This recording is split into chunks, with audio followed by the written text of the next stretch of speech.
ರೂಪಾಯಿ ಕೊಟ್ಟಲ್ಲ. ಆ 500 ರೂಪಾಯಿಗೆ ಈಗ ಹೆಂಗತನವ ನಾ ಮುಟ್ಲಿ ಈ ಭಾವನೆಯಿಂದ ನಾವು ಎಲ್ಲಿವರೆಗೆ ಹೊರಗೆ ಬರೋದಿಲ್ಲೋ ಅಲ್ಲಿವರೆಗೆ ನಮ್ಮದು ದೇವರ ದರ್ಶನ ಆಗಲ್ಲ.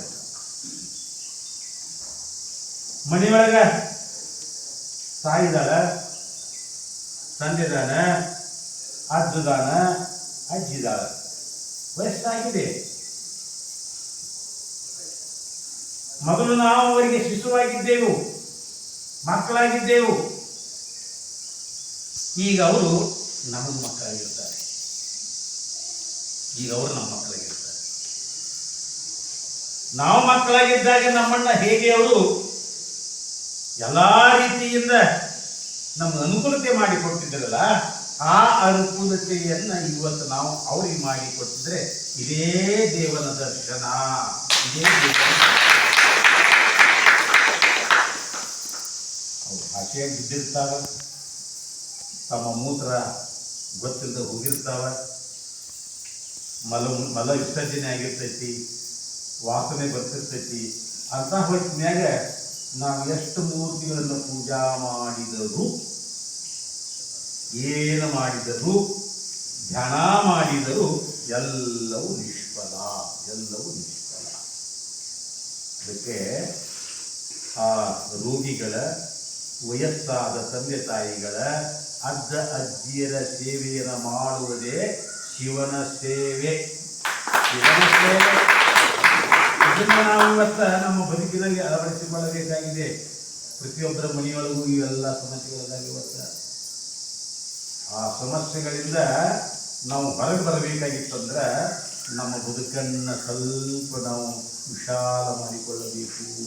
ಆ ವಿಶಾಲ ಮಾಡಿಕೊಳ್ಳುವ ತತ್ವದ ಹಿನ್ನೆಲೆಯೊಳಗೆ ಈ ಬಸವ ಭೂಮಿ ಯಾತ್ರೆ. ನಿಮಗೇನು ಗೊತ್ತಿಲ್ಲ, ನಿಮ್ಮಂತೇಳಿ ಏನು ದುಡ್ಡಿಲ್ಲ, ನೀವು ಕಾರ್ ಮಾಡ್ಕೊಂಡು ಬೇಕಾದಲ್ಲಿ ಹೋಗಿ ಬರ್ಬೋದಲ್ಲ. ಬೇಕಾದಂಥ ಲಾಡ್ಜಿಂಗ್ ಇಲ್ಲ ನಿಮಗೆ ಇರುತ್ತೆ. 5 ಸ್ಟಾರ್ ಹೋಟೆಲ್ಗಳದಾವ ಇವತ್ತು, ಅದನ್ನೆಲ್ಲ ಅನುಭವಿಸೀವಿ. 5 ಸ್ಟಾರ್ದಾಗ ಇದ್ದು ಬಂದೀವಿ, ನೀರಿಲ್ಲದಂಥ ಜಗದಕ್ಕೂ ನಾವು ಇದ್ದು ಬಂದೀವಿ. ಆ ಅನುಭವನ ಮಾಡ್ಕೊಂಡಿವಲ್ಲ ನಾವು ಇವತ್ತು. ಆ ಕಾರಣಕ್ಕಾಗಿ ನಾವು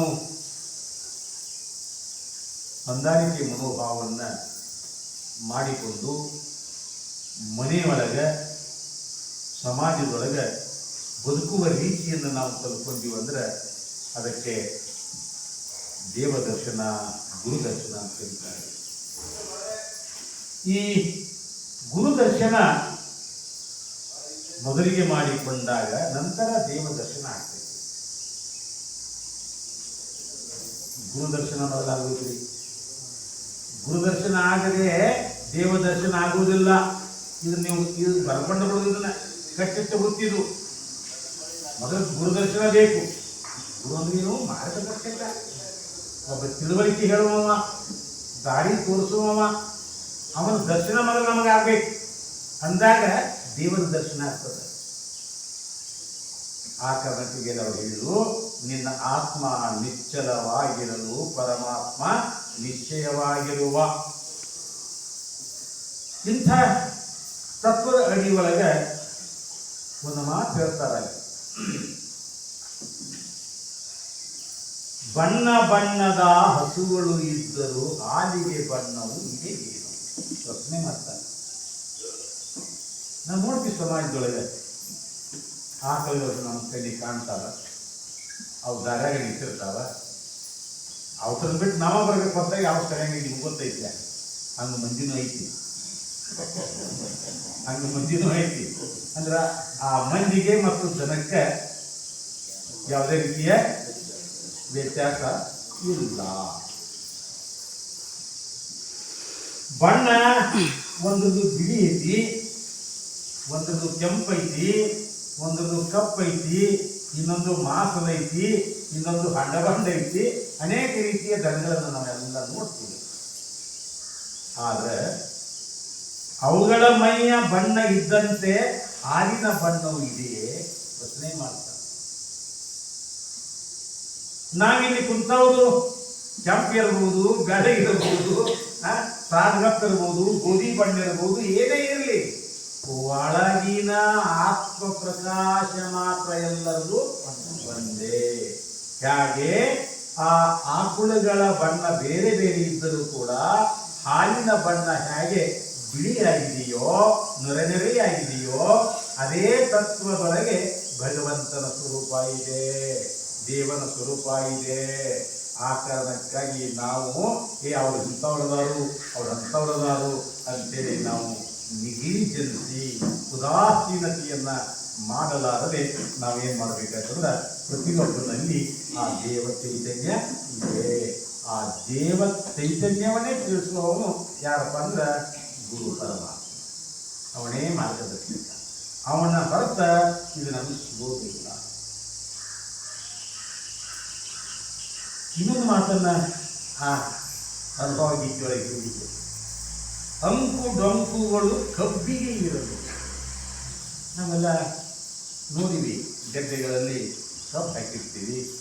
ಒಂದು ಕಬ್ಬ ಅಗದಿ ಸರಳಾಗಿ ನಿಂತಿರ್ತಾವೆ, ಇನ್ನೊಂದು ಕಬ್ಬ ವಾಲಿ ನಿಂತಿರ್ತದೆ, ಇನ್ನೊಂದು ಕಬ್ಬ ಬಿದ್ದಿರ್ತದೆ, ಇನ್ನೊಂದು ಡೊಂಕ್ ಆಗಿರ್ತದೆ, ಎಲ್ಲ ಆಗಿರ್ತದೆ.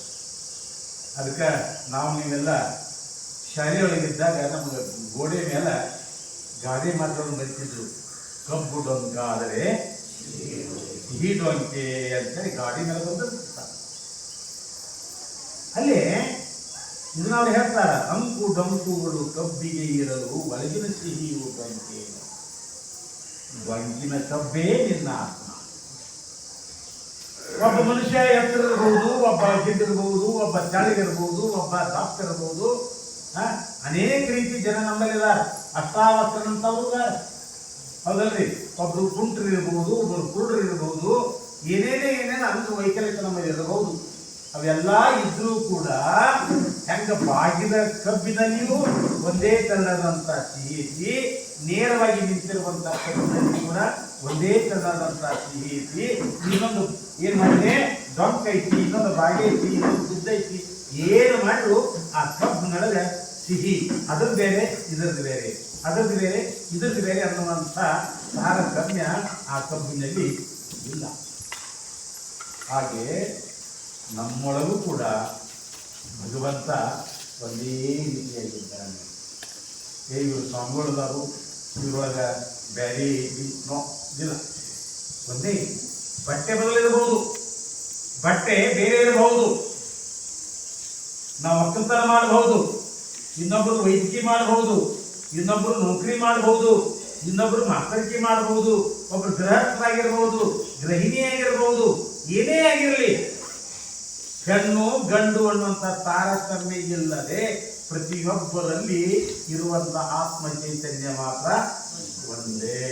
ಅದಕ್ಕೆ ಹೇಳಿದರು, ಮೊಲೆ ಮುಡಿ ಬಂದರೆ ಹೆಣ್ಣೆಂಬರು, ಗಡ್ಡ ಮೀಸೆ ಬಂದರೆ ಗಂಡೆಂಬರು, ಒಳಗೆ ಸುಳಿಯುವ ಆತ್ಮ.